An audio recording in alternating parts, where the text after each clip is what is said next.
23শে August রবিবার তিপ্রালেন দাবি দিবস উপলক্ষে আগরতলায় একটি র্যালি ও সমাবেশের আয়োজন করে indigenous peoples front of Tripura ও দলের সহযোগী সংগঠনগুলি। র্যালিতে উপস্থিত ছিলেন আইপিএফটি সভাপতি প্রেম কুমার রিয়াং, সাধারণ সম্পাদক স্বপন দেববর্মা ও সহকারী সাধারণ সম্পাদক তথা মন্ত্রী শুক্লাচরণ নোয়াতিয়া সহ দলের অন্যান্য নেতৃত্ব ও কর্মী সমর্থকেরা। আগরতলা উত্তর গেট এলাকা থেকে শুরু হয় র্যালিটি। এরপর রাধানগর ও বুদ্ধ মন্দির হয়ে র্যালিটি সার্কিট হাউস এলাকায় গিয়ে শেষ হয়।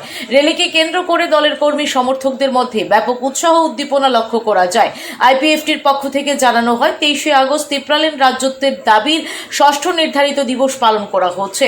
এদিনের কর্মসূচি থেকে সংগঠনের পক্ষ থেকে ভারতের সংবিধানের 2 ও 3 নম্বর অনুচ্ছেদের বিধান অনুসারে টিটিএডিসির তফসিলি এলাকাকে অন্তর্ভুক্ত করে পৃথক পূর্ণাঙ্গ রাজ্য তিপ্রালেন গঠনের দাবির পুনরায় তুলে ধরা হয়। এই উপলক্ষে আগরতলার স্বামী বিবেকানন্দ ময়দান সংলগ্ন বোজ্জম চৌমুহনী এলাকায় একটি বিশাল সভার আয়োজন করা হয়। বক্তারা তিপ্রালেন গঠনের দাবিতে সংগঠনের আন্দোলনকে আরো জোরদার করার আহ্বান জানান। Bureau report, S Bharat live 24 hours.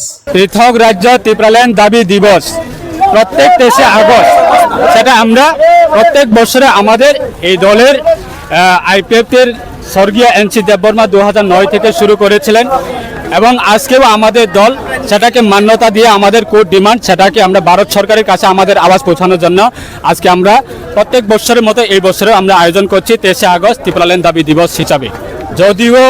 যদিও আমাদের সেটা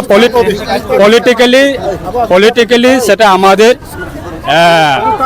আন্ডারস্ট্যান্ডিং, আমরা সরকারে আছে বলে আমাদের দাবিকে ভারত সরকারের কাছে পৌঁছানোর জন্য তো আমরা আজকে অ্যালায়েন্সে হয়েছি যে আমরা সরকারে আসে বলে আমরা আমাদের কোর্ট ডিমান্ডকে আমরা ছেড়ে দেব নাকি।